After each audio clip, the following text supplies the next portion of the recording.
la foi. Ce que nous ne comprenons pas, nous l'acceptons par la foi. Hein? Voilà. Alors, on va parler de quelque chose donc de précis ce soir, de particulier. En ce qui me concerne, c'est pas souvent que j'ai entendu parler de ce sujet. Parce que c'est tellement large comme sujet, que c'est très difficile à entreprendre dans une réunion. Parce qu'on a quoi, 2 heures ensemble là? Alors si je prêcherais 1 heure à peu près, ça vous laisserait, quelle heure il est? 8h30. Si je prêche 1 heure, ce sera 9h30. Ça veut dire qu'on aura après 30 minutes pour débattre pour les questions. Mais moi je sais comment ça marche les réunions de questions.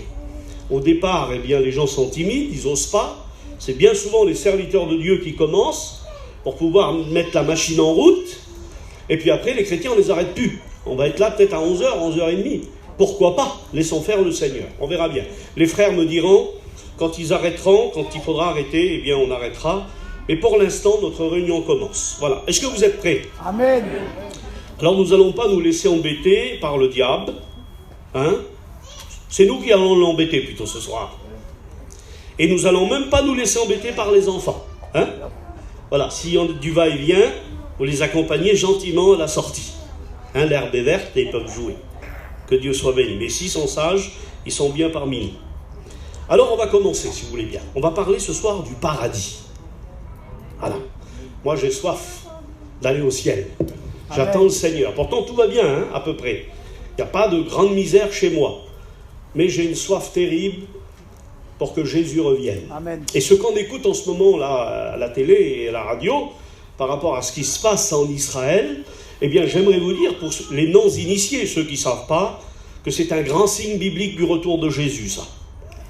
Parce que, voyez-vous, vous lirez Zacharie chapitre 12 et chapitre 13, eh bien, vous lirez que ce prophète-là dit qu'à un moment donné, c'est le Seigneur qui le dit par la bouche du prophète, il dit que les nations ou les peuples autour de Jérusalem, à un moment donné, voudront toucher à Jérusalem, mais elle sera pour eux comme une coupe d'étourdissement. Et à un moment donné, la Bible dit que Jérusalem s'attirera la fureur des nations, et c'est ce qu'on est en train de voir là. Hein. Israël a bombardé, il y a eu 50 victimes, ça y est, là, on commence à être contre Israël ou contre Jérusalem, mais tout ça c'est prévu dans la Bible, il n'y a pas de souci. Et nous savons que juste avant qu'il y a ce que l'on appelle la Grande Guerre, vous avez certainement écouté là, à la radio ou à la télé, on parle d'un lieu précis en Israël. On parle du plateau du Golan. Je ne sais pas si vous avez écouté ça, mais c'est comme ça qu'on cite aux informations, le plateau du Golan. J'ai été à Jérusalem il n'y a pas très longtemps, j'ai fait un voyage en Israël, et le plateau du Golan, vous savez qu'est-ce que c'est dans la Bible? C'est la vallée d'Armageddon. C'est là où il y aura la grande guerre, dit la Bible. La grande guerre. Eh bien ça y est, les attaques sont là, et ça se passe justement dans la vallée d'Armageddon, ce qui veut dire que Jésus est très très très proche pour l'enlèvement de l'Église, parce que nous n'assistons pas à la grande guerre ni à la grande tribulation. Alors, pour nous les chrétiens, soyons plus que jamais prêts, et vous qui ne l'êtes pas encore, faites vite ce soir, parce que Jésus va revenir, et quel dommage Amen. De louper le paradis. Parce qu'on peut louper le paradis, mais on ne peut pas louper l'enfer. Alors faites bien attention ce soir à ce que vous écouterez. Alors je ne vais pas me laisser aller dans les palabres. Je vais essayer de faire très vite. Je voudrais vous dire que le paradis, ça a fait couler beaucoup d'encre. Beaucoup de gens en ont parlé. J'ai noté quelques hommes, pas la peine que je les cite, mais c'est des poètes, des écrivains, des philosophes, des peintres, des religieux, des hommes que l'on appelle des libres penseurs. Des hommes capables de penser par eux-mêmes. On n'a pas besoin de leur faire la leçon. Et des hommes qui ont écrit, hein, on a fait des poésies sur le ciel, on a même fait des peintures, et la philosophie, mais quand vous regardez, pardonnez-moi, mais il n'y a rien, ça ne correspond à rien dans la Bible, ce qu'ils disent. C'est des idées qui sont sorties de la matière grise des hommes, de leurs pensées, c'est ce qu'ils imaginent, c'est ce qu'ils croient. Donc il n'y a presque rien de valable. Le seul livre qui peut nous renseigner sur le paradis, eh bien, ce n'est pas un peintre, ce n'est pas un philosophe, ce n'est pas un homme avec un gros cerveau, c'est la parole de Dieu. Amen. Et moi, je voudrais citer ce texte-là, et vous comprendrez qu'il faut le citer, c'est 1 Corinthiens chapitre 4, verset 6, où l'apôtre Saint Paul dit qu'on a le droit de tout parler. On a le droit de parler de tout, mais on n'a pas le droit d'aller au-delà de ce qui est écrit. On peut parler de tout à partir du moment où c'est écrit dans la Bible. Mais quand c'est pas écrit, Paul donne cette information, mais c'est aussi un conseil, et il dit, n'allez pas au-delà de ce qui est écrit. Ne vous aventurez pas sur un terrain qui n'est pas borné par l'écriture. Alors, écoutez, c'est rien, c'est un petit bébé qui pleure, hein, c'est pas grave, hein, essayez de le calmer, c'est tout. Surtout, ne sortez pas pour ça, hein. Alors, écoutez bien ça. Le mot paradis dans la Bible n'est que 3 fois. Il n'y a pas plus de versets qui parlent du mot paradis. Paradisos en grec, c'est la même chose. Traduction du mot paradis signifie lieu de délice. On ne peut pas être mieux qu'au paradis. Alors bien sûr, Dieu avait fait un paradis terrestre pour que Adam et Ève y vivent, mais ce n'est pas de ce paradis-là que je voudrais vous parler. Le paradis terrestre a été perdu et on ne le retrouvera plus. On le retrouvera plus. Il va être retrouvé pendant un temps, mais ce n'est pas pour nous, puisque l'Église sera partie. Ce sera lors du rétablissement millénaire, qu'on appelle le millénium, l'âge d'or, où le Seigneur va rétablir la terre. La Bible déclare que l'agneau jouera avec le lion, et l'enfant pourra jouer sur le trou du cobra. Il n'y aura plus de mal. Mais ça va durer 1000 ans, ça. C'est l'ère millénaire qu'on appelle, ou l'âge d'or. Mais nous, l'Église, nous ne sommes pas concernés, puisque nous avons été enlevés, et nous sommes au ciel. Alors, le mot paradis, je ne vais pas m'intéresser au paradis terrestre, parce que c'est plus la peine. Nous l'avons perdu avec Adam et Ève. Nous allons parler de 3 textes, 3 versets. C'est les seuls 3 versets, vous avez beau à chercher dans la Bible, à lire entière, vous ne trouverez pas plus de versets que ces 3 versets-là. Je vous les cite vite fait. Alors, les 3 versets sont Luc 23, 43. Là, c'est la fameuse histoire où Jésus dit il y avait un homme riche et il y avait un pauvre qui s'appelait Lazare. Nous allons le voir ensemble tout à l'heure. Et à un moment donné, Abraham est dans le paradis de Dieu. Merci Seigneur. Ensuite, vous avez... Alors attendez, je vérifie une seconde. Je pense que je me suis trompé. Je regarde vite fait. Je connais bien le verset, mais j'ai peur de faire une erreur parce que j'en ai plein sur ma liste des versets. Regardez, je regarde vite fait. Luc 23, 43. Vous voyez ? Hein ? Alors, c'est pas la parabole. Oui, c'est ça. L'autre, c'est le sein d'Abraham. Ici, c'est Luc 23, 43, c'est le brigand qui est aux côtés de Jésus. Et à un moment donné, quand le brigand parle avec Jésus, nous allons le voir tout à l'heure, eh bien, le Seigneur lui dit, je te le dis en vérité, aujourd'hui même, tu seras avec moi dans le paradis. Voilà, première référence. Deuxième texte, ça se trouve, eh bien, dans 2 Corinthiens 12, 4, c'est l'apôtre Saint Paul qui dit, je connais un homme, il y a 14 ans, il fut ravi au 3e ciel, dans le paradis de Dieu. 2e verset. 3e verset, eh bien, c'est Apocalypse 2, verset 7, où le Seigneur dit, à celui qui vaincra, à celui qui ira jusqu'au bout, à celui qui triomphera dans les choses de Dieu, je lui donnerai à manger de l'arbre de vie qui est dans le paradis de Dieu. Voilà, 3 versets. Mais alors après, des autres mots qui désignent le paradis, il y en a des dizaines. Je vous en cite quelques-uns. C'est toujours le paradis, mais avec des autres mots. Ça s'appelle le ciel de Dieu, le séjour des morts, le lieu de repos, le sein d'Abraham, le royaume de Dieu, le 3e ciel. Tout ça, c'est le paradis. Mais il n'est pas appelé par ce mot paradis. Le mot paradis, paradisos, lieu de délice, c'est seulement 3 fois dans la Bible. Et je viens de vous citer les textes. Alors, si vous me le permettez, nous allons ici donc voir les 3 versets, un après l'autre. Je vais faire mon possible pour essayer de ne pas vous compliquer l'existence et pour que ça soit clair et net. Voilà. Donc on va expliquer le paradis, c'est possible de le faire, sans aller au-delà de ce qui est écrit. Si vous me posez des questions tout à l'heure à laquelle la Bible ne répond pas, eh bien je dirais, on ne peut pas répondre, la Bible ne nous donne pas de réponse. Elle est fermée à ce sujet, parce qu'il y a des mots dans la Bible, des sujets sur lesquels la Bible reste muette, elle ne veut pas nous renseigner. Je vais vous prendre ce verset de Daniel, chapitre 12, où le Seigneur dit à Daniel, Daniel, écris les paroles de ce livre, écris-les, noir sur blanc, vous pouvez les lire. mais scelle-les. Ci puoi templo, scelle-les, comment qu'on dit le, mets un tampon dessus, pour que ça soit caché. Parce que ces paroles, dit le Seigneur, ne sont pas pour ce temps, ils sont pour un autre temps. Ça veut dire qu'on pouvait les lire, mais on ne pouvait pas les comprendre. Dieu avait mis un voile sur ses écrits. Et le Seigneur va plus loin, il dit, bientôt les hommes liront, et leur connaissance augmentera. Donc il y a des paroles écrites, mais on n'a pas les réponses. Alors ce n'est pas un problème, il n'y a pas de contradiction. Allez, on va aller plus loin. Avant de vous décrire le ciel, de vous décrire le paradis, je voudrais... la question c'est comment sera le ciel, et non pas allons-nous aller au ciel, hein? Parce que c'est bien au ciel qu'on va. On n'est pas des témoins de Jéhovah, nous, pour croire que la terre va être refaite et qu'on vivra éternellement sur la terre. Ça, c'est les témoins de Jéhovah, et c'est pas biblique. Il n'y a pas de verset qui dit ça. Alors, oui, c'est bien au ciel qu'on va. Vous devriez dire Amen, hein? On va au ciel. Il a fallu que je choisisse parmi des dizaines de versets. Alors, j'ai choisi 3 versets. Écoutez-moi, 3 versets qui décrivent vraiment que c'est au ciel qu'on va. Avant de vous le décrire, il faut déjà établir que c'est au ciel qu'on va, et pas ailleurs. Alors regardez le premier verset. « Je m'en vais vous préparer une place. » C'est le Seigneur Jésus qui parle. « Afin que là où je suis, vous y soyez aussi. » Amen. Voilà.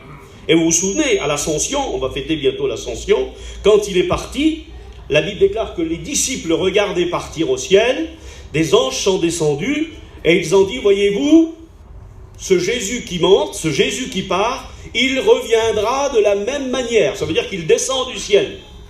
Et il descend pour venir nous chercher. Seulement quand il vient chercher l'Église, il ne pose pas ses pieds sur la terre, il reste entre ciel et terre, et c'est l'Église qui part à sa rencontre. Sinon, ce serait le retour glorieux, parce qu'il n'y a qu'au retour glorieux que Jésus pose ses pieds sur la terre. C'est là-bas en Israël, c'est sur le mont des Oliviers. Donc on comprend ce verset-là. Hein? Je m'en vais vous préparer une place, afin que là où je suis, vous y soyez aussi, et on sait que Jésus est au ciel. Deuxième verset, un signal donné, vous connaissez le verset, je vous fais grâce des textes, à la voix d'un archange, au son de la trompette de Dieu, les morts en Christ ressusciteront, nous les vivants, nous serons changés, et nous partirons à sa rencontre, dans les airs, pour être toujours avec le Seigneur. Amen. Ça a le mérite d'être clair. Et enfin, un troisième verset, et après j'arrête, c'est vraiment pour prouver que c'est au ciel qu'on va, eh bien c'est Philippiens 3,20, Paul a le mérite d'être clair, puisqu'il dit, notre cité à nous, notre demeure à nous, notre maison à nous, notre ville à nous, notre cité à nous, est dans les cieux. Alors s'il y en a qui veulent rester sur terre, restez-y. Moi, j'irai avec Paul, autrement dit avec le Seigneur Jésus. Donc, c'est vraiment dans les cieux que Dieu soit béni. Alors, avant de vous dire quelques mots sur le paradis, je suis obligé de vous dire qu'on ne va pas au paradis, on ne va pas au paradis n'importe comment. Hein. On ne va pas par les œuvres au paradis. Peut-être qu'il y a des amis à nous, là, des non-chrétiens, mais qui fréquentent les réunions. Ben, j'aimerais dire que, pardonnez-moi, je ne vous empêche pas d'être gentil, mais ce n'est pas votre gentillesse qui vous amènera au paradis. Vous pouvez faire des bonnes œuvres, donner à manger ceux qui ont faim, on vous louera, on vous applaudira, on vous dira que c'est bien, mais ce n'est pas pour autant qu'on ira au ciel. C'est pas comme ça. Personne ne mérite par les œuvres à aller au ciel. Non, la Bible est encore claire à ce sujet, puisque Paul dit en 1 Corinthiens 13, si je donnais tous mes biens aux pauvres, si je n'ai pas l'amour, ou si je n'ai pas reçu l'amour de Jésus-Christ, je suis rien. Et regardez l'autre verset, eh bien Paul dit en Romains 6, ce n'est pas par les œuvres, inutile. Vous pourriez marcher à genoux d'ici à Rome, vous pourriez vendre tous vos biens, vous pourriez faire les plus grands sacrifices, eh bien ce serait encore trop mal payé pour aller au ciel. On ne peut pas payer son ciel, on ne peut pas aller par les œuvres, quelles que soient les œuvres. Il n'y a qu'une œuvre qui nous permet d'aller au ciel, c'est l'œuvre de Jésus, sa mort au calvaire, parce qu'il a payé pour nous. Que Dieu soit béni. Alors, maintenant, avant de vous parler encore du paradis, là je vous dis comment Le paradis, il est où? Il est au ciel. Je vous dis encore qu'on n'y va pas par les œuvres. C'est pas parce que vous êtes gentil que vous allez au paradis. Il y a des caractères, il y a des chrétiens avec des méchants caractères qui iront au ciel. Et puis il y aura des gens, pardonnez-moi, très gentils, mais qui n'avaient pas Jésus dans leur cœur et qui iront pas. Ah, c'est pas bien, tu juges là. Peut-être quelqu'un dirait ça. Non, je ne juge pas. C'est la Bible qui me permet de dire ça. Parce que Jésus a dit, nul ne va au Père, si ce n'est que par moi. Il faut passer par Jésus pour être sauvé. Je ne suis pas méchant en vous disant ça. Je vous indique la route à suivre. Vous voulez aller au ciel? Acceptez Jésus dans votre cœur. C'est le billet gagnant, pardonnez-moi. C'est le seul ticket sur lequel on peut prendre donc, pour aller au ciel. Merci Seigneur. Donc laissez-moi vous dire aussi un mot sur le corps. Parce que tel qu'il est, ce corps-là, il ne peut pas aller au paradis. Il ne peut pas. Il est bien présent, il est là. Il ne va pas disparaître ce corps-là. Hein. Mais il attend le changement. Il faut que le corruptible, comprenez le mot corruptible, hein, ce qui se fane, ce qui flétrit, ce qui vieillit, ce qui meurt, il faut que le corruptible, Paul ne dit pas il faut qu'il disparaisse, il dit il faut qu'il revêt comme un manteau l'incorruptible. C'est le corps glorifié, à l'image de Jésus. La Bible déclare qu'il est sorti du tombeau avec son corps, le Seigneur Jésus. Et sa résurrection, c'est la nôtre. De la même façon, nous ressusciterons, pareil que Jésus. Alors merci Seigneur, que Dieu soit béni. Donc, un mot sur le corps glorifié. Eh bien, vous lirez 1 Corinthiens 4,13 et 1 Corinthiens 15,51. Il faut au préalable que ce corps-là soit changé. D'un corps corruptible, il doit devenir incorruptible. D'un corps faible, il doit être un corps fort. Et ça ne peut se faire que par la résurrection. Comprenez que pour l'âme, il n'y a pas de résurrection, puisqu'elle ne meurt pas. L'âme d'un simple inconverti, pardonnez-moi, d'un non-croyant, elle ne meurt pas. Le corps périt dans la tombe, mais l'âme ne meurt pas. Donc elle n'a pas besoin de ressusciter l'âme. C'est quelque chose qui est mort qui a besoin de résurrection. L'étymologie du mot résurrection, regardez ça dans le dictionnaire, ça veut dire se relever, se mettre debout. C'est pas pour l'âme. L'âme, elle ne cesse pas d'exister. C'est le corps qui doit se relever, c'est le corps qui doit se mettre debout. Et le Seigneur nous le promet dans un texte merveilleux de l'Ancien Testament, où il dit « De la poussière de la terre, je relèverai tes cadavres ». Et l'apôtre Saint Paul conclut en disant « Nous attendons la rédemption ». Ah, comment? J'attire votre attention. Qu'est-ce que c'est la rédemption? La rédemption, ça veut dire le rachat. Dieu nous a rachetés. L'âme est rachetée. Elle est tellement bien rachetée que Paul dit « Nous sommes déjà assis dans les lieux célestes en Jésus-Christ ». C'est tellement bien fait, l'œuvre du Seigneur, qu'on est déjà sauvé, en esprit, en espérance. Mais Paul dit « Nous attendons le rachat de notre corps ». Ah, le rachat du corps, parce que lui, il périt encore, il vieillit, il pêche, et il a besoin d'être racheté. Et la Bible déclare qu'il sera racheté par le moyen de la résurrection. Et là, la Bible déclare que le Seigneur s'adressera à la mort en disant « Ô mort, où est ta victoire? Où est ton aiguillon? Ça y est, les hommes ne meurent plus. Merci Seigneur, nous verrons tout à l'heure que ça se trouve au paradis. » Vous me suivez? Je ne parle pas trop vite, mais j'ai tellement de choses à dire que je suis obligé d'aller un peu vite, je m'excuse. Hein. Alors, je voudrais maintenant vous lire un verset, ou vous citer un texte qui se trouve dans l'évangile de Jean, chapitre 14 et verset 2, où Jésus dit cela. Écoutez bien ce verset-là, il est important pour nous ce soir. Écoutez, frères et sœurs. Il y a plusieurs demeures dans la maison de mon Père. Si cela n'était pas, ça veut dire si ce n'était pas vrai, je vous l'aurais dit. Si cela n'était pas, je vous l'aurais dit. Mais Jésus continue et il dit « Je m'en vais vous préparer une place. Et lorsqu'elle sera terminée, lorsque la place sera prête, je reviendrai vous chercher. » Et c'est là qu'il dit « Afin que là où je suis, vous y soyez aussi. » Ça m'a fait penser à quelque chose, les frères. Vous savez, le paradis terrestre, d'Adam, il devait être merveilleux. Hein. Il avait été fait par le Seigneur. Il y a des gens qui ont des talents magnifiques, là, ceux qui s'occupent des espaces verts.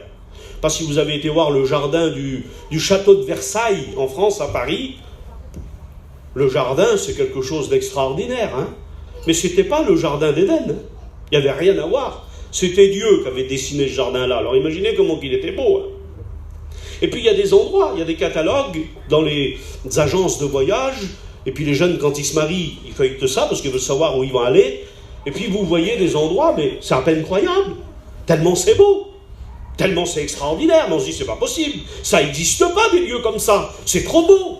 Alors si, par exemple, vous prenez des rivages, ou là au bord de la mer, eh bien on voit des plages, mais alors à perte de vue de sable blanc, avec une eau cristalline, transparente. C'est pas possible, ça existe. Mais, alors, on appelle ça, ces endroits-là, des lieux paradisiaques. Tout le monde signerait, là, pour vivre là-bas.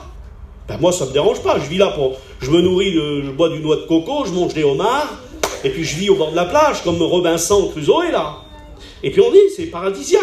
On peut pas faire plus beau. Alors après, il y a d'autres paysages. Il y en a qui n'aiment pas la mer. Il y a des montagnes. Il y a des vallées. Mais c'est extraordinaire. La Savoie en France, je ne sais pas en Belgique, là. Si, les Ardennes aussi, les Ardennes belges. Où c'est magnifique, merveilleux. On dit, Seigneur, qu'il y a des beaux endroits quand même. Et des endroits comme ça, il y en a plein sur la terre. Écoutez ça. Vous savez combien de temps il a fallu au Seigneur pour faire tous ces beaux endroits-là? Il a fallu 6 jours au Seigneur pour faire tout ça. 6 jours, il a tout fait ces endroits-là. Où on tombe mort, où on dirait, ben moi je vivrai là toujours, tellement c'est beau. 6 jours.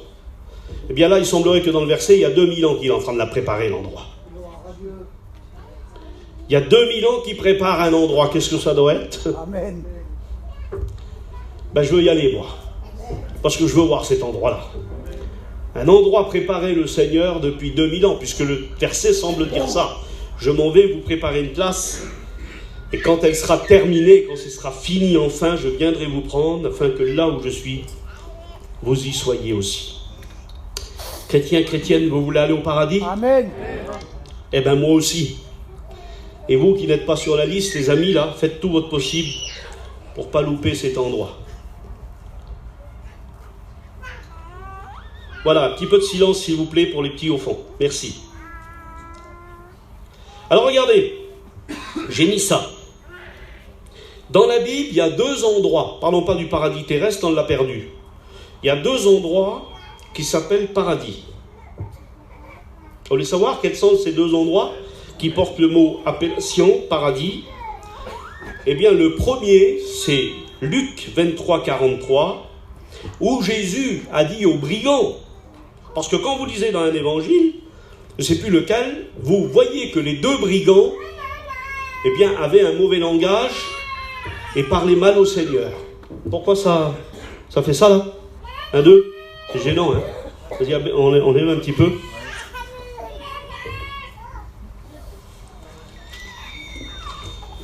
Un, 2, 3. Ah non, t'as mis trop fort, là. Encore plus.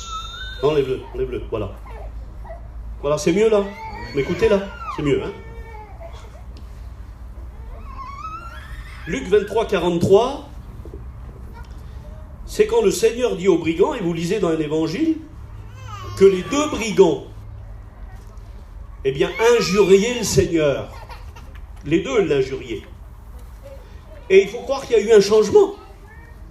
Puisqu'à un moment donné, eh bien, il y en a un qui revient sur sa décision. Peut-être que les chrétiens se reconnaissent là. Hein? Moi aussi, j'étais comme ça. Ma vie, quelque part, à moi, elle injuriait le Seigneur. Et quelque chose s'est passé, merci Jésus. Ça a été ma conversion. Et là, c'est pareil. À un moment donné, le brigand, là, il injure pareil que l'autre. Ils ne sont pas d'accord. Ils disent, tu es le Fils de Dieu. Mais si tu es le Fils de Dieu, descends de ta croix, fais un miracle, nous croirons en toi. Et les 2 avaient le même langage. Puis à un moment donné, il y a eu un revirement. Il y en a un qui s'est passé quelque chose. Comme il s'est passé quelque chose pour toi, Jimmy. Pour toi aussi, il s'est passé quelque chose. Comme le brigand. Et pour moi aussi, et pour toi aussi. Et à un moment donné, la Bible déclare que cet homme-là va parler avec Jésus. Je voudrais te donner ce conseil-là. Parle avec Jésus. Ça vaut le coup qu'on parle avec lui. À un moment donné, il regarde son copain et il dit, mais attends, t'as pas peur de Dieu, toi? Tu crains pas Dieu de dire ça? Il dit, nous, on mérite d'être là. On a fait assez de dégâts et c'est normal qu'on paye. Mais lui, alors regardez la première étape là. Il dit, lui, c'est normal qu'on est là. C'est normal. Il reconnaît ce qu'il est. Si tu veux aller au paradis, il faut te reconnaître pécheur. Parce que trop souvent on écoute, ah, si c'est pour être chrétien comme l'autre, ben je préfère rester dans ma situation. Tu te trompes. Parce que l'autre, il est peut-être sauvé, toi tu ne l'es pas. Ça, Tu comprends bien que c'est pas intéressant de dire ça. T'es pas gagnant en disant ça. Et même si c'était vrai que l'autre n'est pas terrible, pourquoi tu regarderais à lui? Pourquoi tu n'essayerais pas, toi, de t'approcher de Jésus et être mieux que lui? Amen. Être mieux que l'autre? Alors il dit ça, lui. Il dit à Jésus, nous on mérite ce qu'on a fait. Mais lui ne mérite pas. Voilà ce qu'il faut faire. Il faut reconnaître qu'on est pécheur et il faut reconnaître que Jésus est juste et qu'il est bon. Et après, eh bien il dit ça. Il dit, s'il te plaît, Seigneur, pense à moi quand tu viendras dans ton règne. Bien ce soir, il faut que tu dises ça. Reconnais-toi pécheur, dis à lui qu'il est juste et demande-lui de penser à toi. Et ce soir, il va le faire. Que Dieu soit béni. Amen. Alors Jésus lui dit, je te le dis en vérité, aujourd'hui même, tu seras avec moi dans le paradis. Est-ce que ça veut dire que le paradis était prêt là? Répondez-moi. Ben oui, n'ayez pas peur. Puisque Jésus dit, aujourd'hui, tu seras avec moi dans le paradis. Donc il y a bien un endroit qui est prêt qui s'appelle le paradis. Vous êtes d'accord, non? Et il y a un autre endroit qui n'est pas encore prêt, parce que Jésus l'a dit, je vous ai cité tout à l'heure, je m'en vais vous préparer. Et quand ce sera fini, je reviendrai. Vous voyez là, donc il y a un paradis en préparation, et il y en a un qui reçoit ceux qui meurent dans le Seigneur. Donc ça veut dire que ceux qui meurent, si demain je devais mourir, je ne me le souhaite pas, mais que voulez-vous, il faut bien mourir un jour, hein. Avant, on avait peur, avant, c'était le tremblement, avant, c'était la catastrophe. Avant, il y en a qui ne voulaient pas dormir, tellement ils avaient peur. Mais aujourd'hui, c'est fini, hein. En tous les cas, pour moi, c'est fini. Moi, je m'attends au Seigneur. J'espère pas vous choquer en vous disant ça. Et moi, j'attends le Seigneur Jésus. Puis s'il veut me prendre ce soir ou demain, eh bien, ça veut dire que c'est mieux pour moi. J'accepte ce qu'il décide pour moi. Parce que moi, je ne sais pas. Telle voie paraît droite à un homme, mais son issue, c'est la mort. Moi, je dirais, je voudrais être comme ça. S'il m'arriverait ça, ce serait mieux. Puis le Seigneur, il regarde, il dit, non, Lazo, tu te trompes. Tu sais pas, toi, tu connais pas. C'est pas ça le mieux pour toi. C'est ça. Seigneur, ça, c'est impossible, ça peut pas être mieux. Je vais mourir, tu me prends. Oui, mais tu vas aller au paradis pour l'éternité, sinon tu vas le louper. Ah oui, ben t'as raison, Seigneur, c'est toi qui sais. Alors laissons-le faire. Eh bien, je vous souhaite de vivre 100 ans, hein.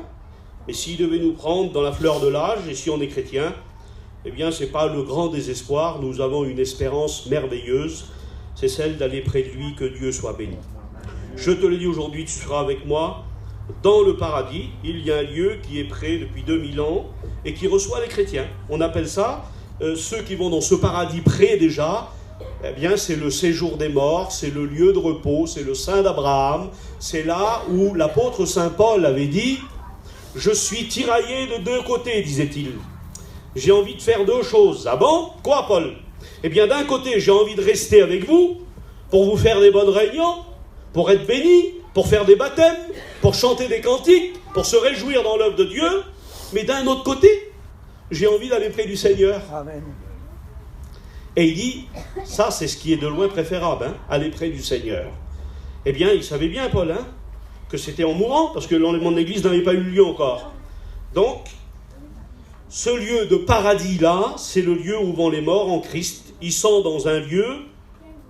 Alors, Lazo, vous pourrez peut-être la poser tout à l'heure, mais moi je la pose maintenant. Lazo, ceux qui meurent dans le Seigneur, les chrétiens. Est-ce que dans ce lieu, il y a le Seigneur? Oui, c'est marqué noir sur blanc. Ce n'est pas un lieu où ils sont abandonnés, c'est un lieu qui s'appelle le paradis. C'est un lieu de repos, mais ce n'est pas des lits blancs, hein. Évitez de voir des lits blancs, hein, sur lesquels tout le monde est allongé en train de dormir. Les âmes ne dorment pas. Ça, c'est une idée.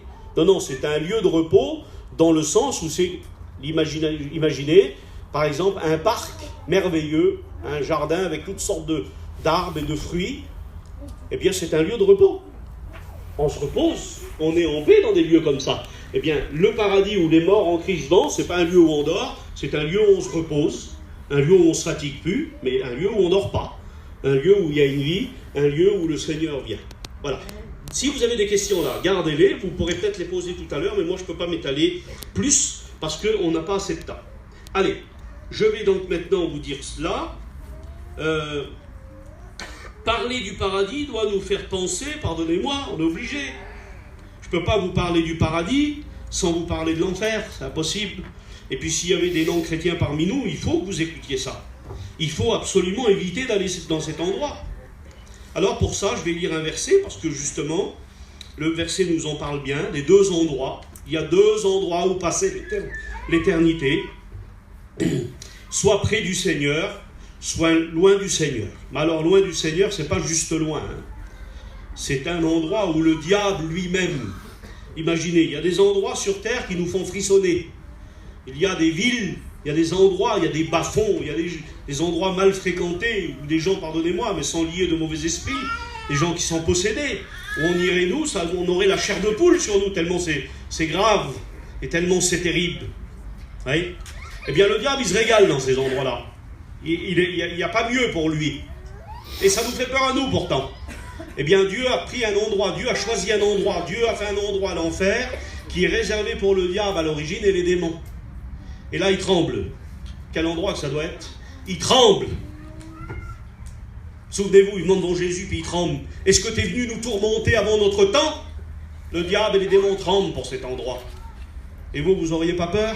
Je vous en supplie, il faut avoir peur. Alors regardez la différence. Vous lirez ça en Luc 16, 20. Luc 16, 20. Regardez, il est question d'un riche et d'un pauvre. D'un artago là qu'il est lové, hein. Faites attention aux riches. Non, je blague. Pourquoi le riche est perdu et que le pauvre est sauvé ? Est-ce que ça veut dire que pour aller au ciel, il faut être pauvre et les riches, ils iront pas ? Mais bien sûr que non.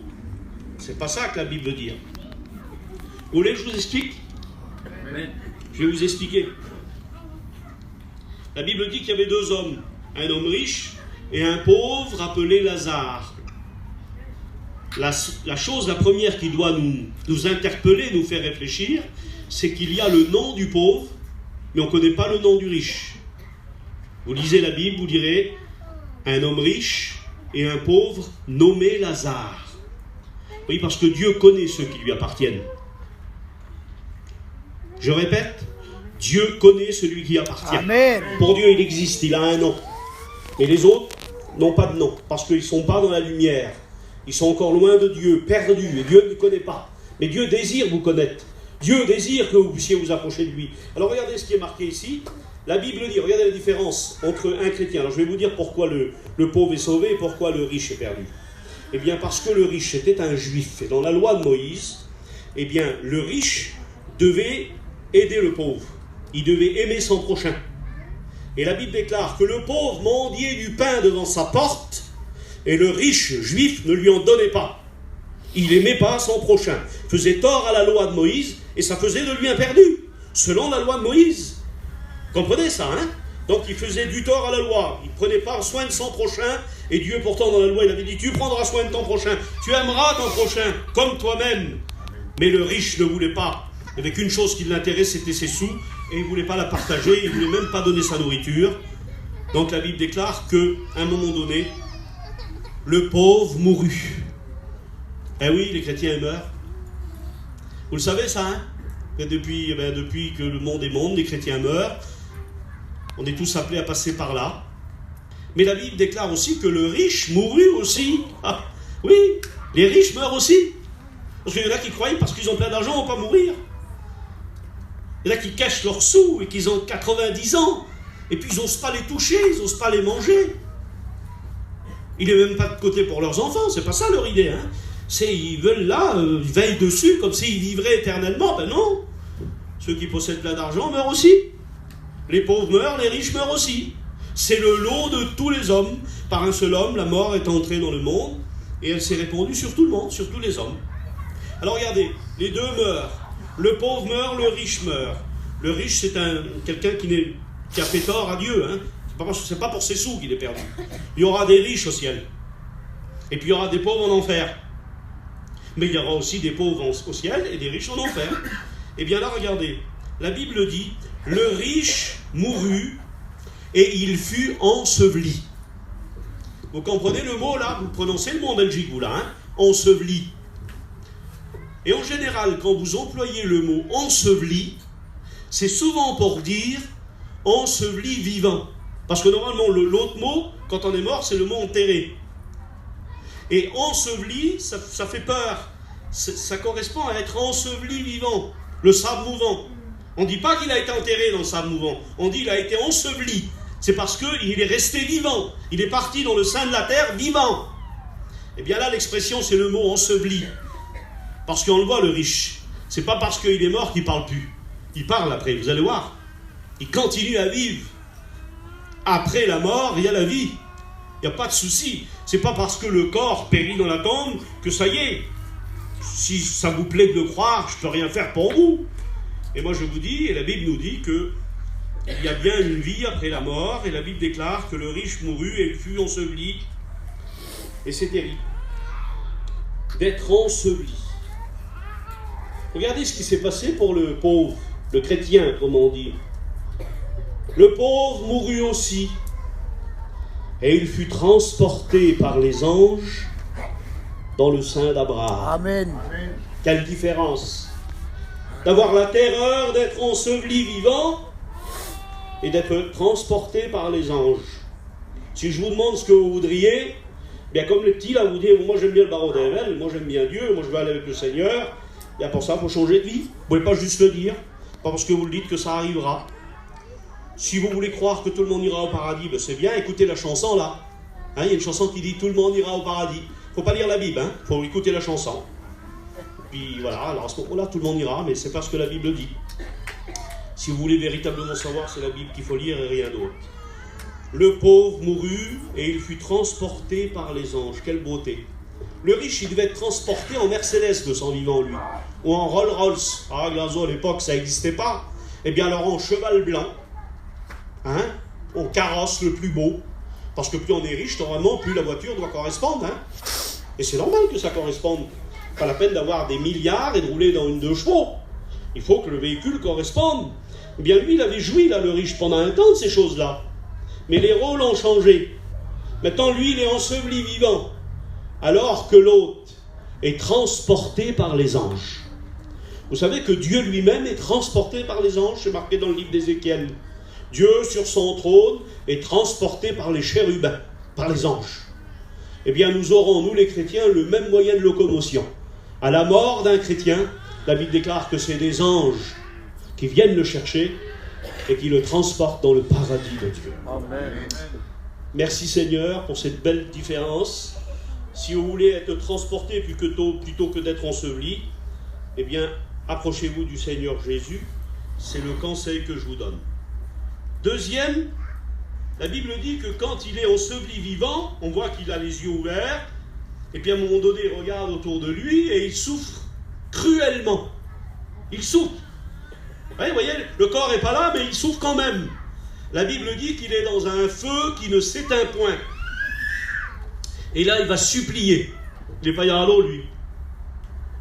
C'est maintenant qu'il supplie. Il n'a pas pu le faire avant, lui. Hein? Il n'a pas pu le faire juste 1 heure avant de mourir. Il n'a pas pu supplier Jésus en disant « Seigneur, aie pitié de moi, je suis un pécheur. » Il ne l'a pas fait. Il est perdu. Maintenant, il supplie, trop tard. Après la mort vient le jugement. Il y en a qui pensent qu'ils vont avoir un échappatoire après la mort. Fini après la mort. Il n'y aura plus le choix. C'est de sang vivant qu'il faut choisir. Choisir le Seigneur ou ne pas le choisir, mais supporter malheureusement les conséquences. Il supplie. Et vous savez ce qu'il supplie? Regardez, il devait avoir les meilleurs vins, cet homme-là, de 100 ans. C'était un homme riche. La meilleure bière, meilleure qu'en Allemagne, qu'en Belgique, où vous voulez. Il buvait le mieux. Il y avait ce qu'il y avait de mieux sur sa table, il l'avait, parce qu'il était riche. Et maintenant, il va supplier Lazare, le pauvre. Celui-là qui ne regardait même pas. Il va le supplier. Il va dire « Père Abraham !» La preuve que c'est un juif. Parce que cette expression « Père Abraham », il n'y a que les juifs qui peuvent dire ça. « Père Abraham, je t'en supplie, envoie Lazare, celui-là que je ne regardais pas. Celui-là, peut-être que je craignais, il était trop malade, il avait des boutons. Chaillot, c'est ça. Je le craignais, il n'était pas propre, c'était un homme sale. Mais il a changé, puisqu'il dit maintenant, dis à Lazare, comment il devait être beau Lazare maintenant, dis à Lazare qu'il trempe son doigt dans l'eau et qu'il vienne me rafraîchir la langue. Quelle beauté, Seigneur. Les conditions ont changé. Le riche devient pauvre et le pauvre devient riche. Amen. Allez. Je t'en supplie, fais que Lazare m'apporte une goutte d'eau. Mais c'était rien, il devait avoir l'eau la meilleure, lui. Il devait avoir Vitel, Evian, tout ce que vous voulez. Et là, il n'a même pas une goutte d'eau. Il souffre cruellement il supplie une goutte d'eau. Il supplie une goutte d'eau qu'il n'aura pas. Il ne l'aura même pas. Et le Seigneur lui répond, et lui dit, alors écoutez, lui, eh bien, la Bible déclare que quand on reçoit Jésus, vous vous rappelez ce qu'il a dit à la Samaritaine, le Seigneur? Il a dit sur elle, si tu connaissais celui qui te demande à boire, tu aurais toi-même demandé à boire, et il t'aurait donné de l'eau qui serait devenue une source qui jaillirait jusque dans la vie éternelle. Il a plus soif, Lazare. Il est une source lui-même. L'autre meurt de soif, alors que Lazare bénéficie maintenant de l'eau, car il avait reçu Jésus au préalable. Merci Seigneur. Vous voulez qu'on va un petit peu plus loin? On va parler du paradis après. J'aimerais vous dire que le riche ou le non-chrétien, il est dans un feu, c'est rare, il n'y a qu'en enfer qu'on peut voir ça, dans un feu qui n'apporte aucune lumière. Alors, je voudrais quand même, faites-moi penser les frères, où j'en suis, parce que là j'ai une pensée, je voudrais la donner à ceux qui ont perdu des êtres chers et qui peut-être n'étaient pas chrétiens comme vous les avez perdus. Je voudrais vous donner un témoignage qui peut vous permettre d'espérer. Vous voulez que je vous le donne, le témoignage? J'ai écouté ce témoignage-là moi-même, j'étais dans la réunion et j'ai écouté le garçon rendre témoignage. Et son témoignage, c'est celui-là. Un garçon qui était contre l'évangile, il n'aimait pas les choses de Dieu. Et il faisait savoir qu'il n'aimait pas les choses de Dieu. Et un jour, le chapiteau était monté là où il était, et il est venu. Et de loin, comme ça, il a écouté, il s'est approché tout doucement, il a mis la main sur une barre, et il a écouté le message de l'évangile. Et d'un seul coup, une parole du message a brisé son cœur. Mais ça l'a bouleversé. Tellement que ça l'a bouleversé, il est parti pour pleurer plus loin. Il pleurait tellement fort alors, il demandait tellement de tout son cœur pardon au Seigneur, qu'il a fait une crise et il est tombé dans le coma. La réunion s'est arrêtée, les gens sont venus, il y avait un homme par terre, on a fait venir le SAMU, ils ont essayé de le ranimer, il était dans le coma. Son témoignage que j'ai écouté moi. Et puis les gens sont venus le voir à l'hôpital, sa famille. Et pendant qu'il était dans le coma, il écoutait plein de gens dire « C'est un homme dur quand même, hein ?» Il était contre l'évangile. T'imagines, ce soir-là, il est venu à la réunion. Il est venu à la réunion. Il aurait pu accepter le Seigneur parce que s'il meurt, comme il est là, il est perdu. Lui, il écoutait tout. Et il dit, je faisais tout pour leur dire non, je ne suis pas perdu. J'ai reçu Jésus dans mon cœur. Mais il était dans le coma, il ne pouvait pas le dire. Et puis à un moment donné, il s'est réveillé de son coma. Il s'est réveillé, baptisé du Saint-Esprit. Il parlait en langue comme il s'est réveillé. Et son témoignage, c'est alors que tout le monde me disait que j'allais en enfer. C'est normal, on n'avait pas été témoin de sa conversion. Vous comprenez ça? Il dit, j'allais au ciel. Eh bien, pour ceux de votre famille, vous ne savez pas. Peut-être une prière formulée, il n'y a que le Seigneur qui peut juger les sentiments cachés du cœur. Alors il nous est permis d'espérer, espérant que c'est arrivé, parce que nos familles connaissent l'évangile, et ils savent ce qu'il faut faire quand on est en danger. Eh bien, c'est crier au Seigneur, que Dieu soit béni. Alors je l'espère de tout mon cœur, je ne dis pas que c'est comme ça, mais je l'espère de tout mon cœur, que quelqu'un ait eu le temps de se tourner vers le Seigneur. C'est en tous les cas le cas du témoignage. Alors il est dans un feu qui n'apporte aucune lumière. Vous avez déjà vu ça, ou un feu qui n'éclaire pas? Moi, j'ai jamais vu ça, un feu qui n'éclaire pas. Les frères, ils ferment, ils ont raison, comme ça on est au chaud. Et moi, je n'ai pas fini encore. Alors, regardez. Il est dans un feu qui n'apporte aucune lumière. Alors que l'autre, le chrétien, il a reçu la lumière, et il ne marche plus dans les ténèbres, il est dans la lumière de la vie éternelle. Les chrétiens et les non-chrétiens, on a un point commun, on aime tous la musique. Est-ce que c'est vrai qu'on aime la musique? La belle musique, On aime tous la musique, on est tous amateurs. Eh bien, il y aura de la musique au ciel. Et il y aura de la musique en enfer. Alors moi, c'est pas possible, Darzo. T'as trouvé ça où? Eh bien, je vous le lise. Je vais vous le dire. Vous aimez la belle musique? Pour vous qui n'êtes pas chrétiens, eh bien, en enfer, il y en aura une. Moi, je fais tout pour que vous ayez peur, J'essaye de vous mettre une crainte dans le cœur pour vous détourner de cet endroit. Eh bien, la seule musique qui existe en enfer, la Bible déclare comme ça, que c'est un lieu où il y a des pleurs et des grincements de dents. Voilà la seule musique que vous écouterez en enfer si vous y allez. J'espère pas, je prie pour que vous y allez pas. mais c'est la seule musique. Et ce sera pour l'éternité. Vous avez vu comment c'est touchant, quelqu'un qui pleure? Moi, des fois, je croise un garagio qui pleure, ça me touche terrible. J'ai envie d'y demander pourquoi, est-ce que je peux l'aider? Ça nous fait quelque chose de voir quelqu'un pleurer. Eh bien, en enfer, c'est constamment qu'il y aura des pleurs. C'est toute la vie qu'il y aura des pleurs, et il y aura des grincements de dents. Ça veut dire qu'à un moment donné, la douleur est tellement forte qu'on ne gémit plus, mais on grince les dents pour essayer de supporter la douleur. Eh bien, voilà la musique en enfer. Et regardez la différence avec le chrétien. La Bible déclare qu'on chantera un cantique nouveau. Amen. Alléluia. Il s'appellera le cantique de l'agneau. C'est le cantique de Moïse. Quelle beauté, Seigneur Jésus. Quelle chorale, ça va être ça. Déjà là, dans la mission, on a des frères qui composent des cantiques, mais c'est une merveille, tellement c'est beau. Eh bien là, ce ne sera pas un frère qui aura composé ce cantique-là, ce sera le Seigneur lui-même. Et nous le chanterons tous ensemble. Quelle différence, hein? Alors, vous voulez les pleurs et les grincements de dents? Ou vous voulez avec nous chanter le cantique nouveau? Moi, je vous fais l'invitation ce soir, hein? Je ne vous demande pas de lever la main, prenez tout simplement la décision, que Dieu soit béni. Donc, je vous cite le 3e verset maintenant qui parle du paradis, parce que là, on en a vu 2. Le deuxième verset, pardonnez-moi, on en a vu 1. Le 2e verset, c'est 2 Corinthiens 12:2, où l'apôtre Saint Paul dit ça. Vous avez peut-être lu ça, vous qui lisez la Bible, hein? Paul dit ça. Je connais un homme, voilà 14 ans maintenant, c'était quand même bien, il a quand même mis du temps avant d'en parler, Paul, hein? Je connais un homme, il y a 14 ans, il a été ravi au 3e ciel, dans le paradis de Dieu.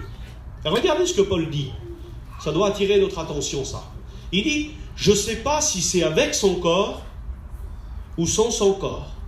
Et il répète encore une fois, je ne sais pas si c'est avec son corps, ou sans son corps. Qu'est-ce que ça veut dire, ça? Vous savez ce que ça veut dire, ça? Ça veut dire que le lieu, le paradis, c'est un endroit tellement réel que c'est comme si on y était avec son corps. C'est pas un endroit énigmatique, un endroit trouble, vous savez, où de nuages marcheraient dans un parterre de fumée. C'est pas ça le paradis, hein?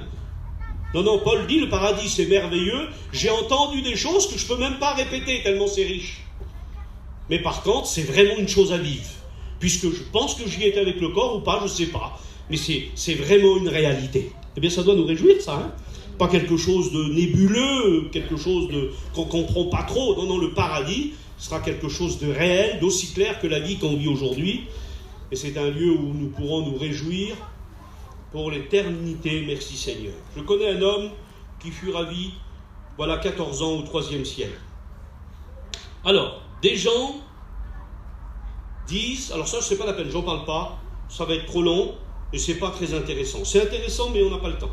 Alors, il fut ravi dans le paradis de Dieu. Hein? Alors maintenant, je voudrais vous parler d'un sondage. Vous savez ce que c'est un sondage, hein? On a interrogé les gens et on leur a demandé quelque chose. Ça s'est passé aux États-Unis et c'est véritablement un vrai sondage. Et les gens ont descendu dans la rue. C'est le Monde chrétien en Amérique qui a fait ça. Et ils ont interrogé les gens, les passants, et ils ont donc posé la question. Bon, sur 100 personnes, il y a eu des réponses. Et la question c'était, comment voyez-vous le paradis? Comment imaginez-vous le paradis? Ils ont interrogé dans la rue 100 personnes. Et il y a eu plein de réponses. Alors il y a eu 51%. Ça veut dire une majorité de gens qui ont eu la même réponse. Et vous savez ce qu'ils ont dit, c'est 51%? Et il y en a plein hein, dans le monde. Il y en a peut-être parmi nous ce soir-là. Peut-être qu'ils font partie des 51% eux.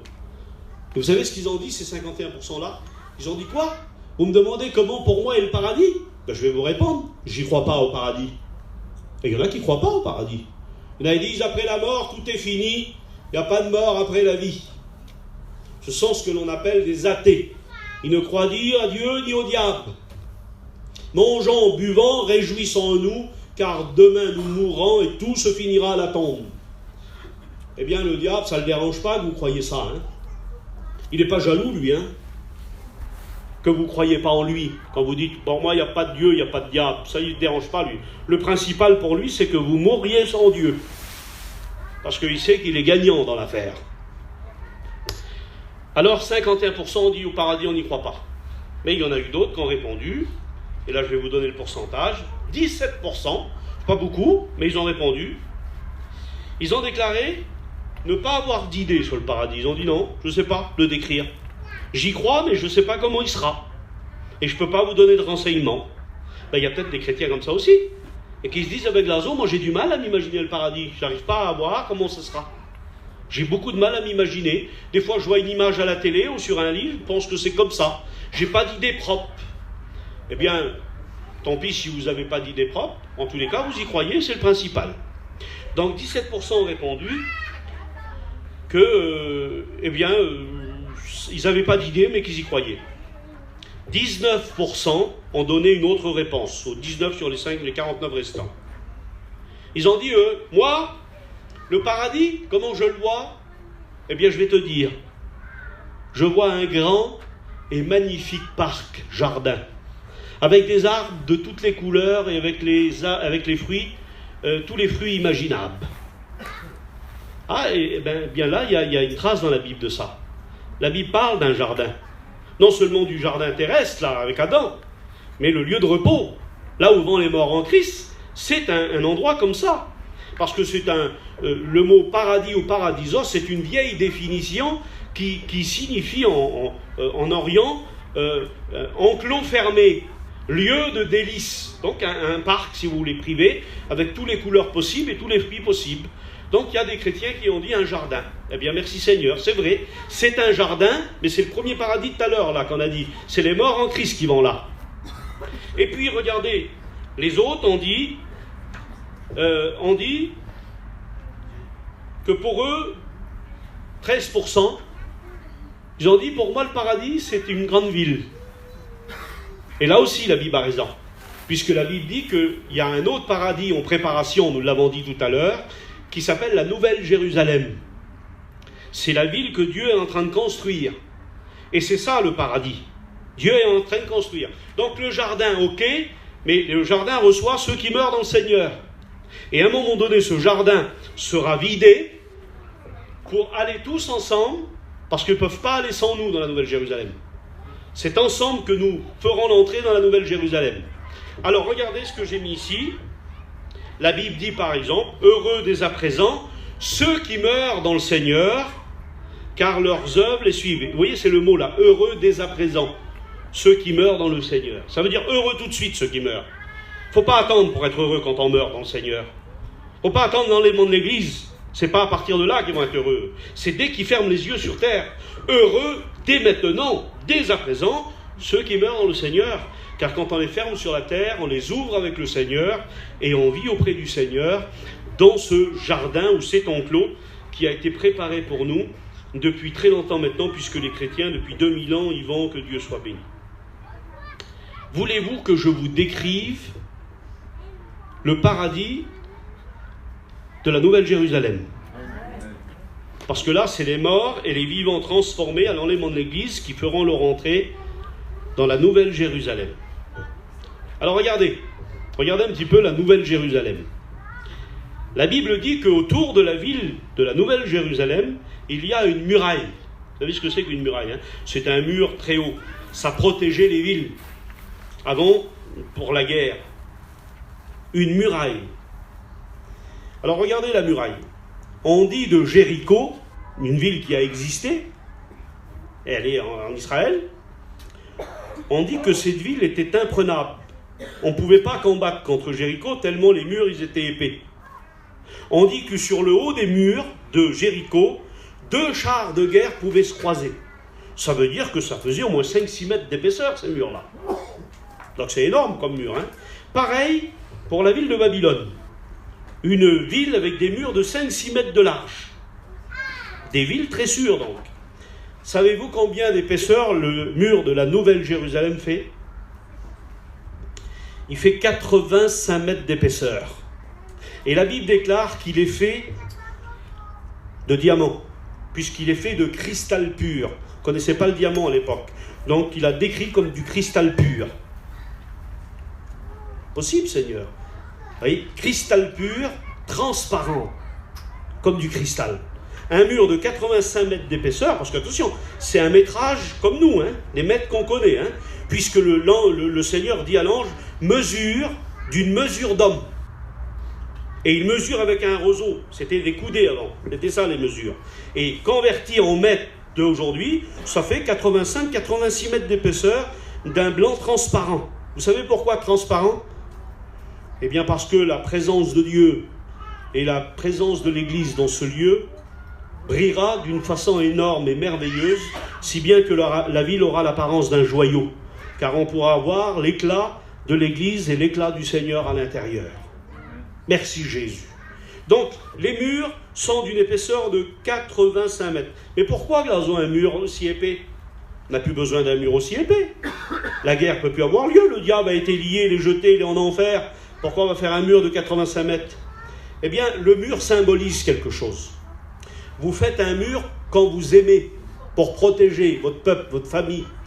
Eh bien ça, c'est 85 mètres de l'amour de Dieu, d'épaisseur, pour chacun de nous. C'est le symbole de son amour et de sa protection pour nous. Et puis c'est aussi le symbole de la ville où il n'y a plus rien à craindre, il n'y a plus de peur à avoir. Et regardez, je vais essayer de conclure, mais essayez de me regarder encore 5 minutes. Il y a combien de temps que je parle? Il n'est pas tard, il est 9h30. Alors regardez, je continue un tout petit peu encore. Vous l'apprendrez en tous les cas. Les enfants, silence. Regardez. La forme de la ville. Vous savez comment qu'elle est? La forme de la ville, elle est carrée. Puisque quand le Seigneur dit à l'ange, mesure la ville avec le roseau, vous savez combien qu'il trouve? Alors elle est carrée, hein? 2500 km. 2500 km. 2500 km. 2500 km. 2500 km. Parce qu'elle a la forme d'un cube. Et ceux qui étudient les formes, les gardiens vont à l'école longtemps. Donc ils étudient, si vous voulez, ils étudient les formes. Hein? Et quand on étudie les formes, eh bien, 2500 km, c'est quand même grand, hein, une ville. Hein? Vous savez combien qu'il faut pour faire le tour de Paris? 35 km 400. Vous êtes sur le périphérique, là, sur le Rhin, comme on vous dit, vous faites le tour de Paris, 35 km, 34 km 400 exactement. Cette ville-là, elle fait 2500 km d'un côté, 2500, c'est-à-dire il faut faire 10 000 km pour en faire le tour. Mais ça, c'est seulement la ville, dans le royaume de Dieu.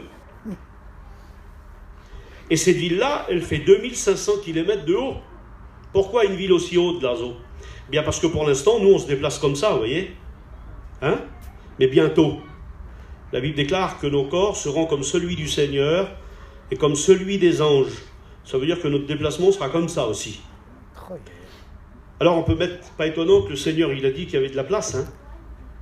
Il y a encore là l'ONU, les Nations Unies, ils ont calculé sur une ville européenne. Et ils ont dit, dans la ville de Paris, on peut mettre tant de gens, dans la ville de New York, tant de gens, dans la ville de Séoul, tant de gens, à Tokyo, tant de gens, voilà. Alors dans une ville de 10 000 km de tour et de 2500 km de haut, combien de gens on peut mettre? Ils se sont intéressés à ça, eux. Vous voulez que je vous dise combien? Alors je vais vous le dire. Regardez. Laissez-moi regarder ma note, là. Pensez. La Bible dit les grandes villes, d'accord. Voilà, regardez. Alors, New York. C'est immense, New York. 8 550 000. Non, 8 550 405 habitants. Paris, 2 244 000. Séoul, l'une des villes les plus habitées du monde, 10 millions de personnes. C'est énorme. Paris, 2 400 000, Séoul, 10 millions. C'est une ville énorme. Mais c'est rien par rapport à la Nouvelle Jérusalem. Puisqu'on peut mettre dans la ville, dans la nouvelle ville de Jérusalem, tenez-vous bien. Alors là, je suis obligé de faire le calcul. L'ONU s'est penché encore sur un calcul, ça va vous intéresser. Et ils ont dit, depuis Adam, vous voyez, il y a combien de temps? Eh bien, 6000 ans que l'homme a été créé, d'accord. Combien de décès il y a eu depuis le temps? Imaginez un peu, l'ONU s'est intéressé de savoir combien de morts il y avait eu depuis Adam. Alors ils ont compté, Ils ont commencé à combien? À 2, Adam et Ève. Combien de temps ils ont mis pour être 10? Des vrais calculs, hein? Ils ont mis tant. Combien de temps à 20? Vous voyez? Combien de morts il y a sur 20 personnes par an? Eh bien, ils ont fait le calcul, parce qu'ils savent, selon la démographie, selon le nombre de personnes. Et après, ils ont dit, combien à 100? Combien à 200?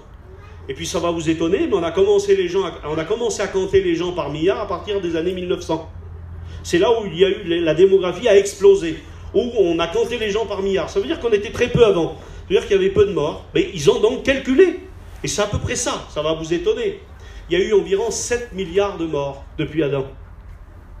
Moi, j'aurais cru plus. Ils ont arrivé à ce calcul-là. D'accord. Savez-vous combien on est sur la planète en ce moment? 7 milliards 500 millions d'habitants. Ça veut dire qu'il y a plus de vivants aujourd'hui que de morts qu'il y a eu depuis Adam. Je vais exagérer là. Imaginez qu'on sauve tout le monde. C'est une bêtise que je suis en train de dire là. Parce qu'il y a eu très peu de sauvés au cours des temps là. Comme vous savez ça. Et encore aujourd'hui, sur les 7 milliards 500 millions qui habitent la planète, il y a encore très peu de chrétiens. Ça veut dire qu'il y a très peu de sauvés. Je ne fais pas de jugement là. Mais s'il faut passer par Jésus pour être sauvé, et c'est ce que la Bible dit, eh bien on n'est pas des milliards à être sauvés. Mais en admettant, on sauverait tout le monde.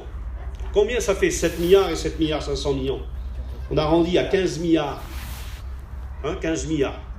Si on les mettrait tous dans la grande ville, vous savez combien on peut mettre de gens dans la grande ville? Pas étonnant, hein? Quand on dit il y a de la place pour toi, mon ami. 100 000 milliards. J'ai pas dit 100 milliards. 100 000 milliards. On dit que c'est le nombre d'étoiles qu'il y a dans les galaxies. Eh bien voilà la place. Quel dommage, mon bon frère. Tu vois pas la place qu'il y a? Pourquoi tu ne viendrais pas? Amen. Pourquoi tu ne prendrais pas ta place? Il y en a qui n'aiment pas être serré. Tu ne seras pas serré là-bas. Tu seras à l'aise. Je t'invite ce soir, que Dieu soit béni, à venir à Jésus. Allez, je termine avec ça. Quand on va arriver, on va voir cette nouvelle Jérusalem transparente comme du diamant, comme du cristal. Et la Bible déclare que la ville aura 12 portes. Il y aura 12 portes à la Nouvelle Jérusalem. Et la Bible déclare que sur ces portes, il y aura des noms inscrits. Et ce sera le nom des 12 tribus d'Israël. Chaque porte sera faite d'une seule perle. Vous avez vu les perles? Dans les huîtres, là, ou dans les coquillages? C'est tout petit, une perle. Eh bien là, les portes de la ville seront une perle. La muraille sera de cristal, de diamant, et la nouvelle Jérusalem sera pavée d'or. Les portes seront des perles.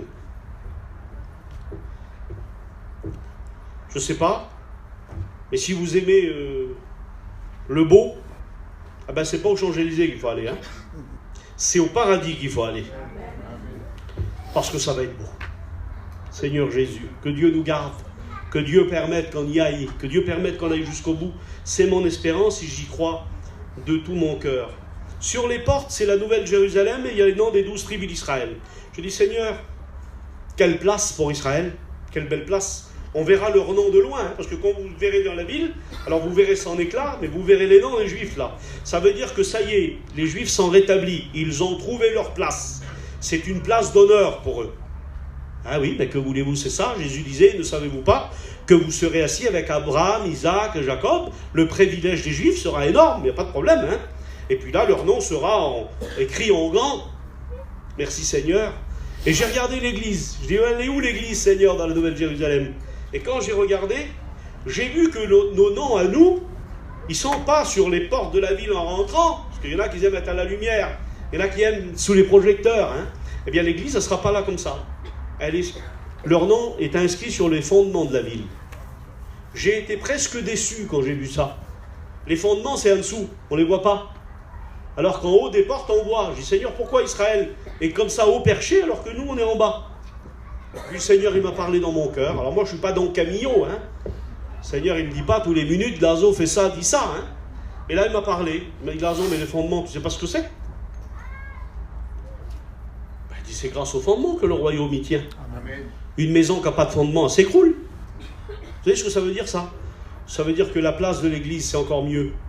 Parce qu'elle est elle-même la ville. Vous voyez ? Elle est en même temps l'endroit où elle habite, mais elle est aussi elle-même la nouvelle Jérusalem.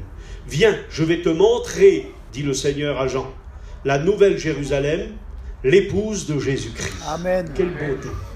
Alors notre nom est inscrit en bas, sur les fondements des pierres. Pourquoi, Glazo ? Eh bien parce que Jésus lui-même est la pierre angulaire, la pierre du coin, qui supporte tout l'édifice. Et Jésus a tenu à ce qu'on soit avec lui. Donc il nous a liés, il nous a attachés à sa victoire. Il veut que nous partagions sa gloire. Gloire à Dieu. Merci Jésus. Quelle beauté. Alors regardez ce que j'ai mis là. Je vais essayer de vraiment faire vite.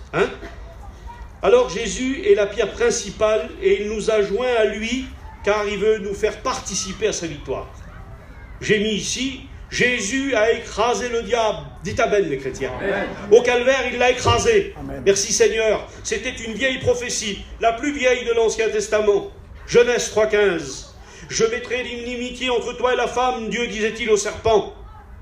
Tu la blesseras au talon, mais elle t'écrasera la tête. Il est question de Jésus là. Il est question de Jésus qui écrase la tête du serpent. Merci Seigneur, tu l'as écrasé.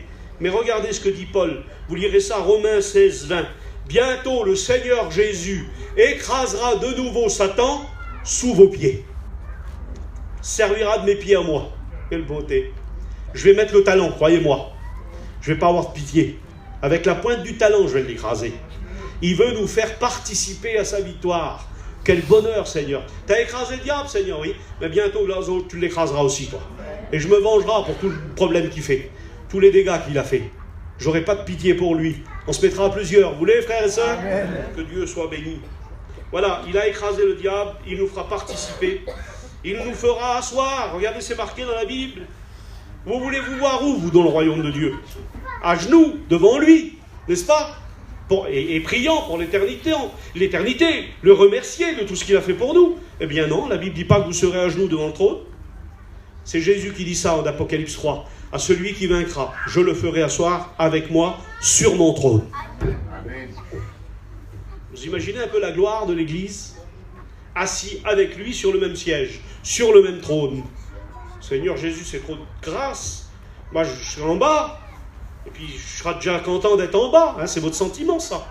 Eh bien non, c'est pas en bas. Ce sera avec lui sur le trône, puisque c'est marqué dans la Bible. Merci Seigneur. Alors, je veux faire tellement vite que... Alors, voilà, allez, je passe ça. On va terminer, puis après on va passer aux questions. Laissez-moi juste vous dire ce qu'il n'y aura pas au paradis. Vous ne trouverez pas au paradis, j'ai fait toute une liste là. Alors je veux un amen de la part des chrétiens chaque fois que je vous dirai ce qu'il n'y aura pas au paradis. Et vous verrez que ce n'est pas dommage, on ne va pas s'ennuyer. Qu'est-ce qu'il n'y aura pas au paradis ? Eh bien, vous lirez ça. Pour lire les détails, il faut lire Apocalypse chapitre 21 et le chapitre 22, les deux entiers. Tous ces détails sont là. La mer ne sera plus. La mer. Seigneur, pourquoi la mer ? C'est dommage quand même. C'est bien la mer. On se baigne, les vagues, la mer bleue, tout ça, non. La mer ne sera plus, parce que c'est un symbole, la mer, dans la Bible. Et surtout dans l'Apocalypse. La mer, dans l'Apocalypse, c'est le monde. La mer et ses vagues. Eh bien, ça veut dire que le monde tel qu'il est, avec ses vagues, son agitation, il n'existera plus. Amen. Au paradis. Amen. Et c'est pas dommage, hein. On parlait là avec les frères que ça se complique de plus en plus aujourd'hui dans le gouvernement mondial de toute façon, hein. Ça se complique de plus en plus à tous les niveaux, au niveau du travail, au niveau des écoles pour les enfants, et on se voit être de plus en plus resserré. Eh bien, la Bible déclare, et je dis Alléluia, la mer et son agitation ne sera plus. Le monde et tous ces problèmes-là, les problèmes d'assurance, les problèmes de travail, des sous, on n'a pas, on a, ça n'existera plus. Amen. Eh bien, merci Seigneur, et je comprends pourquoi ça s'appelle le paradis. Hein ? Deuxième chose qu'il n'y aura plus, et là je vous demande de dire Amen, le péché ne sera plus. Amen. Quel bonheur. Un endroit où il n'y aura plus de péché. Hein? Parce que personne n'est garanti ici, là. Hein? Le diable rôde comme un lion rugissant, cherchant qui il va dévorer, là. Hein? Au premier rang, là. Hein? Et là aussi. Hein? Parce qu'il cherche les serviteurs de Dieu et les chrétiens et les chrétiennes. Hein? Merci Seigneur pour de l'assurance qu'on a, des fois. Mais croyez-moi, il n'y a pas de garantie. On a intérêt à veiller et à prier. Et ne pas rouler sur les réserves, parce qu'ils s'épuisent vite. Des autres hommes et femmes de Dieu, qui étaient bien plus importants que vous et moi, sont tombés dans les griffes du diable. Alors ne laissez rien au diable, mais cachez-vous dans le Seigneur, que Dieu soit béni. Troisième chose qui aura pu, enfin un grand alléluia. Et la mort ne sera plus. Amen. Merci Jésus. La mort ne sera plus. Il n'y aura plus d'enterrement. Il n'y aura plus de choc. On ne dira pas c'est pas possible. Mais il avait 20 ans, ou elle avait 18 ans, ou il avait 40 ans. Fini. La mort n'existera plus. Ce sera la vie éternelle. Pas possible qu'un lieu comme ça existe. Oui, il s'appelle le paradis. Et je t'invite ce soir, que Dieu soit béni. Quatrième chose qu'il n'y aura plus. Moi, je les aurais mis ensemble, mais la Bible les sépare. Et le deuil ne sera plus. Amen. Vous savez pourquoi ça sépare, la mort et le deuil? Parce que c'est une partie des gens qui meurent. Et c'est ceux qui restent qui sont au deuil. Et la grande douleur, c'est ceux qui restent. Donc ça veut dire la douleur intérieure, ça, la douleur du cœur, la douleur que personne ne connaît, ce que tu es en train de vivre toi le soir. Vous savez, ce tourment intérieur, là. Le deuil, c'est ça, c'est la douleur intérieure du cœur que personne ne sait. Peut-être que ta compagne ne sait pas, ou ton compagnon ne sait pas. Eh bien, la Bible déclare que ça y est, le deuil aura disparu, parce que la mort n'existera plus. Merci Jésus. Regardez, c'est bizarre, mais c'est comme ça. La Bible dit, il n'y aura plus de nuit. Plus de nuit. Amen. Il n'y aura plus de jour, c'est-à-dire de jour de 24 heures. Il n'y aura plus un lever de soleil et un coucher de soleil. Il n'y aura plus de nuit. Ça veut dire quoi alors, Glazo, ça? Eh bien, ça veut dire que la crainte, parce que la nuit, c'est la reine de l'épouvante. Il y a beaucoup de gens qui ont peur de la nuit. Ils dorment la journée pour vivre la nuit. Ils ont peur. Moi, un jour, j'étais avec un missionnaire, faut pas grave, faut rien dire, parce que je vais me faire tuer. Il fait 1m90 et il fait 120 kilos, le frère. Mais un jour, j'étais en Roumanie, et on habitait dans un petit appartement, comme ça, qu'on avait loué. Et le soir, on avait chacun une petite chambre individuelle. Et le soir, je me suis levé pour boire de l'eau, et j'ai passé devant la chambre du frère, le géant. Et quand j'ai passé devant la chambre du géant, la lumière était allumée. Ah, j'ai dit, c'est pas possible, il lit, il prie. Et je me suis approché tout doucement, ah non, il ronflait. Et j'ai compris qu'il avait peur de la nuit. Il y en a plein qui ont peur de la nuit. T'as peur de la nuit, toi? T'es pas tranquille la nuit? Tu penses, tu tournes dans le lit, t'as peur de mourir et de ne pas être en règle? Eh bien, la Bible déclare qu'au paradis, la nuit n'existera plus. Amen. Ça veut dire plus de frayeur, plus de crainte. Merci Seigneur. Il n'y aura plus, sixième point. Là, c'est presque dommage, mais on va comprendre pourquoi. Il n'y aura plus de soleil, marqué dans la Bible. Seigneur, plus de soleil. Pourtant, le soleil, ça donne le moral. Hein? Vous avez vu quand le temps est gris, on n'est pas bien. Le soleil, eh ben, ça y est, on a tout de suite envie de faire quelque chose, de parler, de visiter.